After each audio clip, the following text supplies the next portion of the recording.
This is your full moon and lunar eclipse outlook for October 28th, 2023.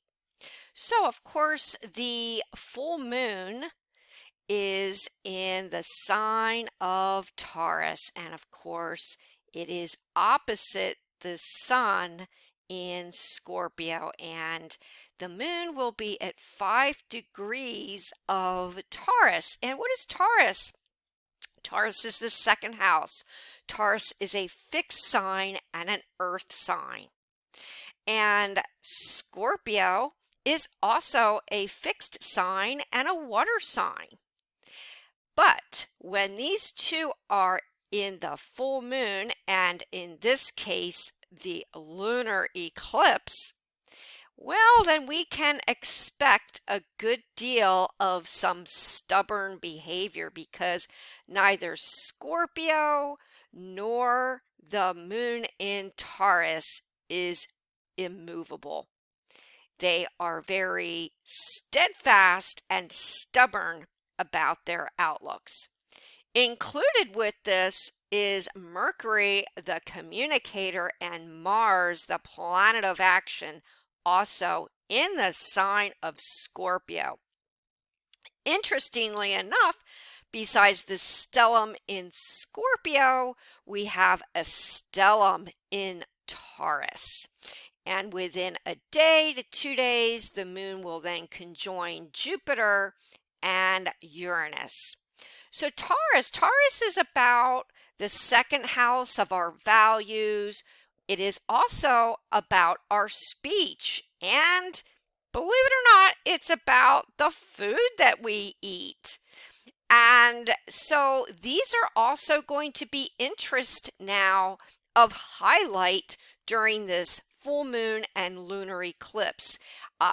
Interests of culinary matters, also our values, our opinions regarding our values, and our outlooks.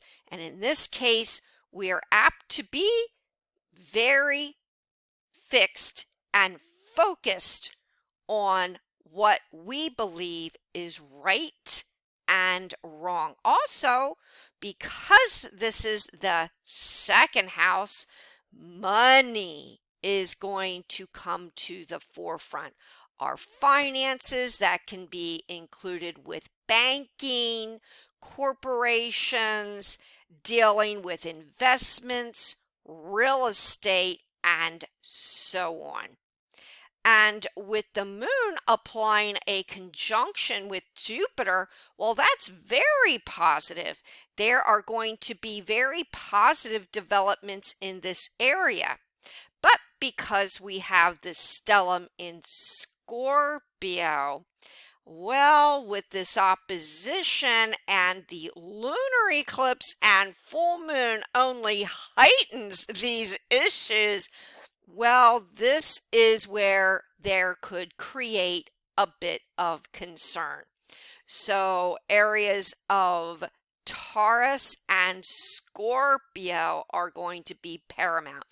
And what is Scorpio? Scorpio is the 8th house. That's of sex, death, intimacy, all matters of beginnings, endings.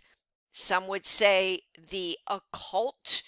Also, the 8th house is connected with authorities and those in position of authorities, somewhat like the 10th house. But the 8th house is of those that are official, like police, firemen, and so on along those lines. So issues with the 8th house are also going to be paramount. And when you've got this opposition, actually the stellium, and you've got the full moon and lunar eclipse, well, there's going to be a lot of very strong battles. We are going to be battling for what we believe are our highest principles and opinions and values.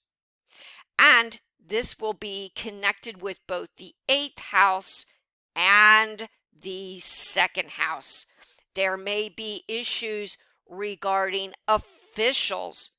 Yes, that could be connected with government. And there's going to be connections with what? Because what is Scorpio? Scorpio is ruled by Pluto. And it's about what? Our power. And when you've got Mars, which is a bit of an aggressor here, just past the conjunction with Mercury, the communicator, and Mercury just past the Sun, well, with the stellium in Taurus, and Taurus the bully and very stubborn, very much fixed about what? Similar to Scorpio, values, opinions, and also keep in mind, Taurus is connected with our speech, what we say, how we say it. So with this connection and the Scorpio connections, well, there's likely going to be issues that we are going to vocalize and broadcast. And yes, this could create public chaos. Why?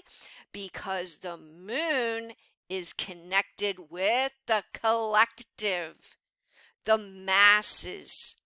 And because this is a full moon and a lunar eclipse, now the emotions are heightened. So within the next 30 days during this cycle, this is the close of a cycle. And it is connected with what? It is connected with endings. So during this full moon cycle, we could hear a lot regarding endings. Yes, that could be death, or even because we're talking the 8th house and power struggles.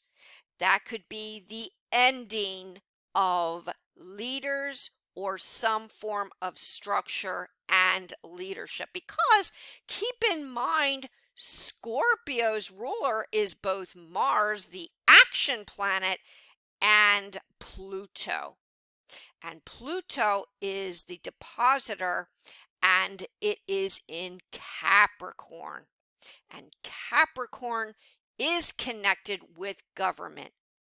And Pluto as the ruler and depositor here with the Sun in Scorpio connecting in with this full moon is also connected with leadership, government, structure. That can be physical structure, that can be government, all forms of structure, leadership. So there's going to be something that comes about here with an ending of some kind of form of some structure within society, within leaders, within leadership, and so on. And this leads me to believe with this Taurus and Scorpio stellium under this full moon and lunar eclipse that there's going to be upheaval. And yes, because of this stellium, full moon, and lunar eclipse in such a tight clench with each other, yes, you can almost guarantee there's going to be drama, big drama. And to add to this, we've got Jupiter retrograde, not at its best, with that full moon in Taurus. So with Jupiter there, this only exaggerates and expounds on this full moon. So get ready. We're going to be in for a big ride here with drama. Yes, chaos. Yes, public outcry or connections with the masses and conflict. Very much so. And because within a day and a half to 2 days, then the moon will apply the conjunction with the planet of the unexpected, Uranus. And so it's one thing, you've got many people with many different opinions. We've got Mars, the aggressor, with the very vocal and communicative Scorpio Mercury, and the sun in the full moon. Then days later, we've got, as this tension builds, as this lunar eclipse full moon culminates, we've got a conjunction with Uranus. So that is many different things. And Uranus, kind of like the moon, is connected with the masses and with the collective because Uranus is connected with Aquarius. And Aquarius is about our humanity. It's about, as we go back to, as aforementioned, it's about principles, it's about ideology, and so on. And these are going to be topics that are going to be expressed very, what? Let's look at Scorpio, very passionately and extremely intense with fervor. So, yes, this is going to create public outcry, possible public opinion to the height, but also personally in our lives as this full moon and lunar eclipse culminates. We will also have to temper, well, tempers. And because we're talking Scorpio, which can be rather sarcastic and jealous and intense, and it rules the eighth house of sexuality, of depth, of emotion and feeling. And you have this by Taurus, which is very strong-minded, and that which is possessive, and to some degree kind of like Scorpio, its opposite sign, can be rather jealous. So there's going to be a lot of heated emotion here, or certainly some kind of opposition regarding jealousies, competition, and the like. So yes, honestly, folks, this is going to be a bit of a full moon and lunar eclipse. So just get ready, expect the unexpected. And how else does this lunar eclipse and full moon affect us? Well, the moon is in Taurus, and the moon in Taurus is connected with our Earth, physically our Earth, because Taurus is a very grounded and Earth sign. And Scorpio is about water.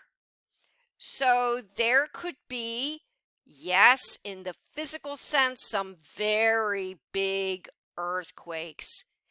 Frankly, some volcanoes, and possibly with this full moon lunar eclipse and the stellium of Scorpio and Taurus, some issues with water, tsunamis, natural disasters, you name it.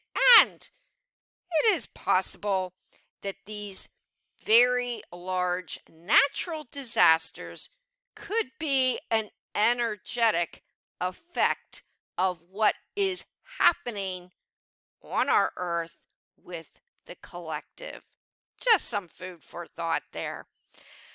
So, how do we temper all of this with this very combative, very passionate connection here? Well, let's look at the positive as best we can. We've got Pluto, yes, which is the depositor of Scorpio. So anything connected with government structure, those that are in power, is going to also become part of the forefront here. But Pluto is also in a bit of a, well, within 2 degree of a sextile with Neptune. Now, these are outer planets, but nonetheless, they do have an effect. So we're talking a sextile here between Pluto, and this is important because it is the depositor of Scorpio, and Neptune in Pisces. So this gives us a little bit of grounding, helps to temper some of this drama with the Scorpio and Taurus stellium and the full moon. So we have to look at we will be looking at what we feel is taking intelligent action regarding the intensity, regarding the breakdown of structures or leaders or the ending of such. And we will try to project compassion because that's what Neptune is about.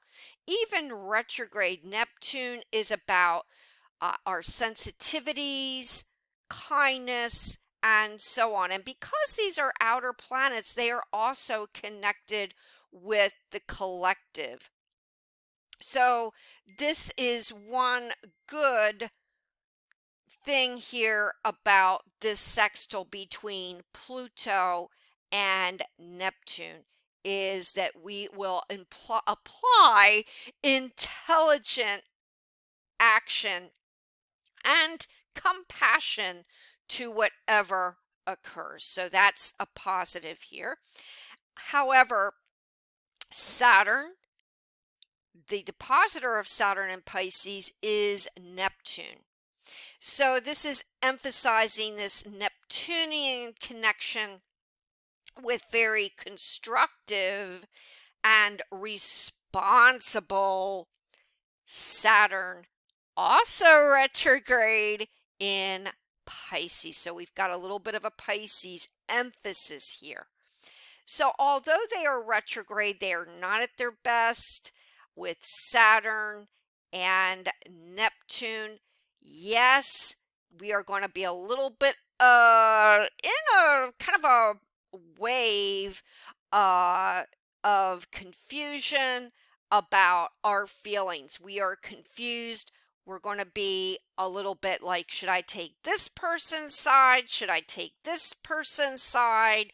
What action should I take? We need to get facts first about this intense situation. But as mentioned, Saturn is about, like Neptune, about our sensitivity, our kindness, and charity. So this is going to be something positive that comes out from all of this passion and intensity, is going to be our sense of giving and our sense of charity. Yes, indeed. And also keep in mind, Saturn is the planet of karma.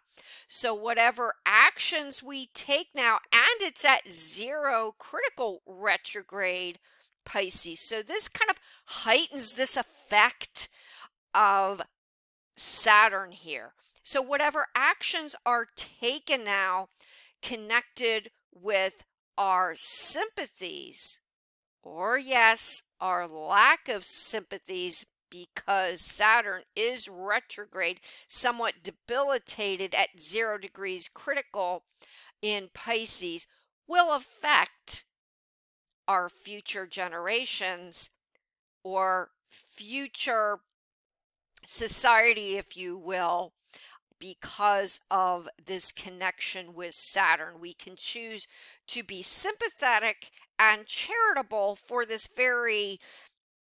uh, very deep seated situation, or we can take the low road and we will put up blocks with regards to our sensitivities to those that are in need of this, with this connection with Saturn at 0 degrees, critical retrograde in Pisces. And Venus, the planet of love and affection, is in Virgo.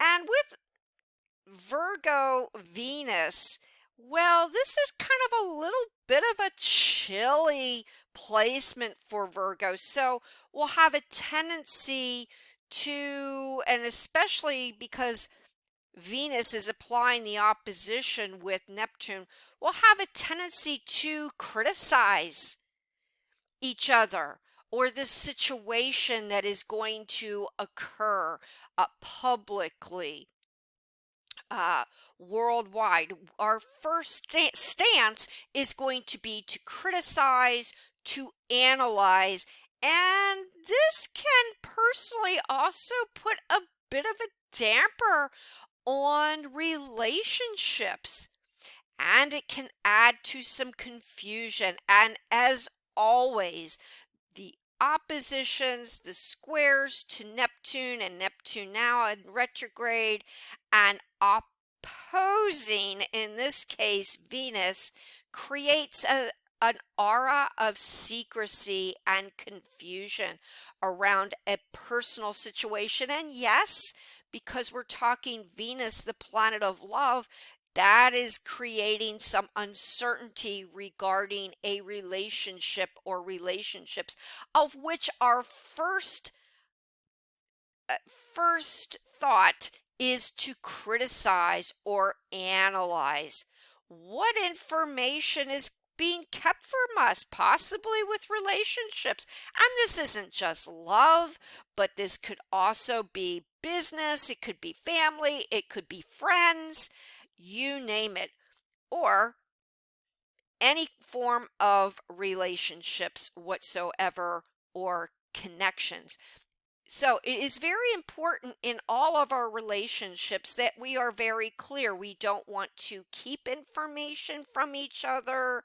We want to do the opposite. We want to be very above board and very honest and straightforward, because this is also going to be causing a bit of confusion, because it is the opposition. And more publicly, this is also saying that there's information that we feel that is being kept from us, especially now with Neptune retrograde, that we need to analyze, organize, and figure out. And Scorpio is a natural investigator, and Mars is going to apply the sextile to Venus. And anytime you've got this Scorpio, especially a Scorpio stellium now connecting up with Virgo, and in this case, Venus in Virgo,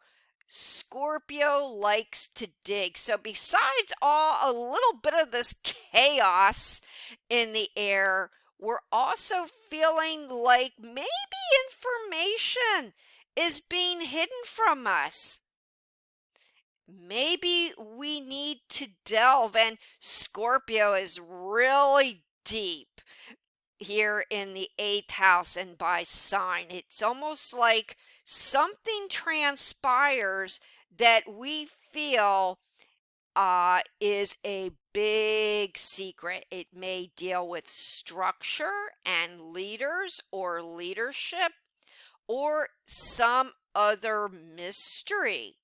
Also, this connection with the past, because Pluto, kind of like Neptune retrograde, deals with history and Neptune retrograde now and with Scorpio. So there's something besides all this topsy-turvy action that is going on right now. There's going to be some kind of feistiness and upheaval connected with what? Information that we feel is not being brought out. What mysteries, what information is creating this this frustration and this aggravation that we feel is being kept from us? And this is where we are in a bit of a clench with each other. What do we want to dig? What do we need to find out? Because Virgo Venus loves, in this case, to get to the bottom of things, just like Scorpio.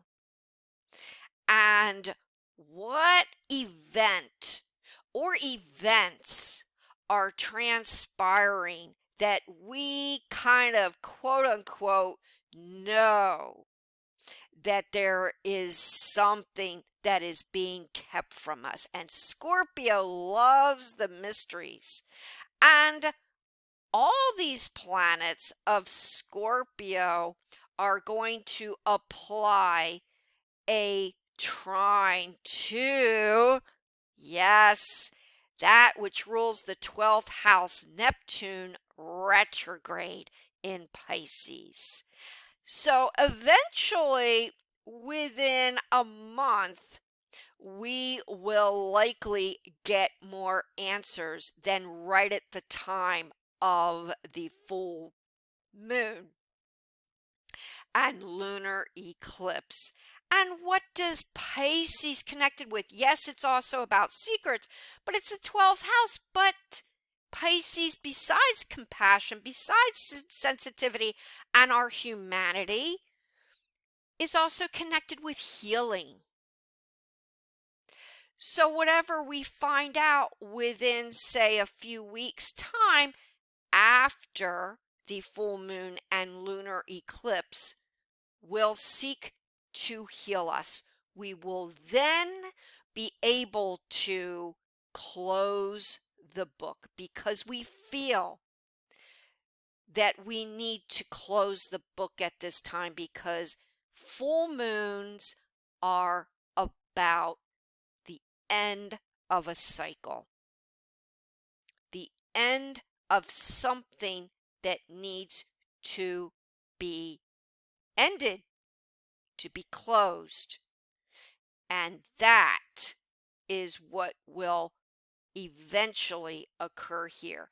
Yes, there's going to be some upheaval. Yes, there's going to be aggravations, frustrations, a lot of way exaggerated verbal and conflicting feistiness, if you will, combativeness. But let's look at also another good thing here. You have Venus, which is in this very grounded earth sign of Virgo. And we have an applying trine, in fact, an applying grand trine with Pluto. So this kind of like with Neptune and Pisces will seek to heal us, and it's in Earth. So this is the one pattern, the one connection that will help to soothe and heal our our chaos, if you will, or the intensity here, because it is going to get rather intense. But with this applying grand trine in Earth, this is kind of like a pattern that helps us to rethink some of the drama, or it gives us some intelligent insight to a solution to the problem with all this drama. And that is what is positive about this applying grand trine here in Earth. So while things may get a little bit out of hand and a little bit crazy in the emotional drama zone, with this applying grand trine, it's like we're saying, okay, we've all got opinions. We're all at each other. Yes, there's going to be a lot about endings. Yes, emotionalism. The trine is saying, okay, we need to find the intelligent solution and we need to heal. And that's what this is about. And with this applying grand trine in Earth, what else is this about? It's about money. So there in all this craziness is also going to be some kind of good news. It could be economical. It could be connected with government. Could be, or it could be again with Pluto structure. There could be the ending of one thing and the beginning of something more positive. But we will have to experience an ending or a transfer of structure or one way of thinking, acting, so on, in order to what? To open up a positive beginning. So that leads me to believe that whatever ends here during this time of the full moon and lunar eclipse will only begin something of positivity here with this applying grand trine in Earth. So we also have the South Node in Libra and the North Node in Aries and just past Chiron, the healer. So issues regarding legalities, contracts, this is also going to come under the microscope. And this is connected with what? Relationships to some degree, because we've got the South Node in Libra and the North Node in Aries. And Aries is a leader. It's assertive. It takes charge. And the South Node in Libra is about negotiations. It's about appreciation and the need for peace. But it's the South Node, so this is a much more greater area of sensitivity. Whereas Aries, when balanced, these nodes are balanced. The point in the sky connected with the moon. When they are balanced, Aries wants to cooperate with Libra. So there's going to be a need for cooperation here, and this is what needs to not get out of hand, but a lot discussed with legal whatever partnerships, relationships will also come under the microscope, because the depositor of the North Node is what? Mars in Scorpio. And the depositor of the South Node is Venus in Virgo. So as mentioned, this is kind of a little bit of a critical and chilly position for Venus, where our first thought is to analyze and criticize our partnerships or our relationships of all kinds. And that can be business, because Libra is the seventh house and it is about business. And Libra is also what? The seventh house of what? The public. So indirectly, this only highlights this connection with relating to each other, tied in with the full moon South Node, even the North Node in Aries. To surmise, this full moon lunar eclipse in Taurus is going to be a little bit uncertain. We will have to temper our attitudes towards each other and take a focus on Neptune and Saturn.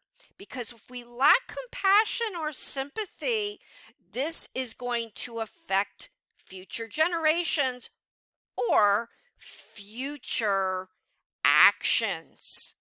And there will be consequences because Saturn and Neptune are retrograde.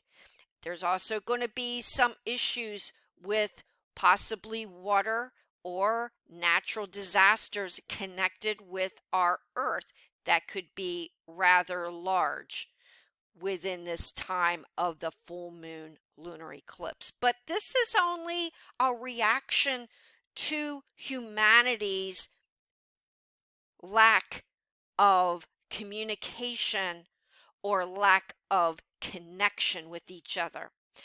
But because of the plying trine with Neptune, at the end of the day, a lot of the chaos, a lot of the uncertainties, the mysteries, the need to balance and find harmony will seek to what? At the end of the day, to heal and right the wrongs. If you'd like to get in touch with me, my contact information is down below. I give one-on-one readings and written reports. Please subscribe to this channel and press the bell notification. Until next time, many, many blessings.